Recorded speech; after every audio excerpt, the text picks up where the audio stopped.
Jouons-nous un rôle dans notre salut?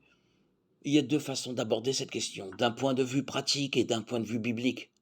Premièrement, d'un point de vue pratique, supposons qu'une personne contribue effectivement à son salut.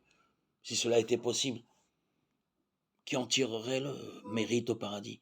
Si les humains contribuaient d'une manière ou d'une autre à leur propre salut, il s'ensuivrait que les humains eux-mêmes en tireraient un certain mérite, empêchant Dieu d'en faire autant.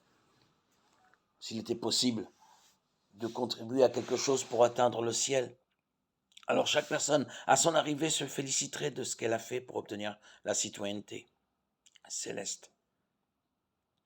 Ces mêmes personnes chanteraient loué sois-tu, j'ai contribué à mon propre salut.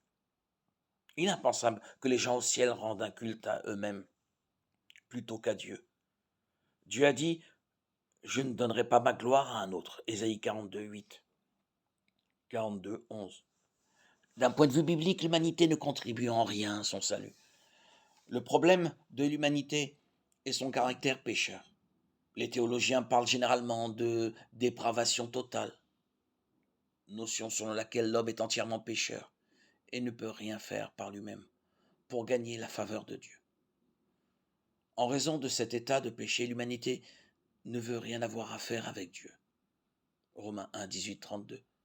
On peut affirmer sans risque que parce que l'humanité est totalement dépravée, elle choisit de pécher, aime pécher, défend le péché et se glorifie du péché. En raison du péché, l'homme a besoin de l'intervention directe de Dieu. Cette intervention a été réalisée par Jésus-Christ, le médiateur entre l'humanité pécheresse et le Dieu juste. 1 Timothée 2,5. L'humanité ne veut rien avoir à faire avec Dieu, mais Dieu veut avoir à faire avec les humains. C'est pourquoi il a envoyé son Fils Jésus-Christ mourir pour leurs péchés. C'est la substitution parfaite de Dieu. 1 Timothée 2,6.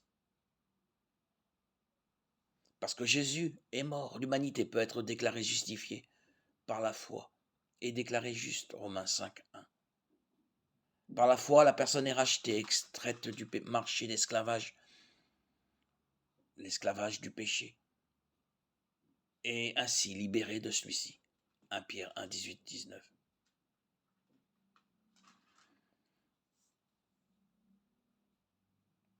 Ces actes mentionnés tels que la substitution, la justification, la rédemption ne sont que quelques-uns des actes qui sont l'œuvre de Dieu, dépourvus de toute intervention humaine. La Bible est claire. L'homme ne peut contribuer en rien à son salut. Chaque fois que quelqu'un pense pouvoir contribuer, il pense pouvoir œuvrer pour son salut, ce qui est faux bibliquement. Éphésiens 2, 8, 9. La foi est un don de Dieu. Le salut est un don gratuit de Dieu. Romains 6, 23. Et s'agissant d'un don, on ne peut rien faire pour le gagner. Tout ce qu'on doit faire, c'est accepter ce don. Mais à tous ceux qui ont reçu Jésus-Christ, ceux qui croient en son nom, il a donné le droit de devenir enfants de Dieu. Jean 1, 12.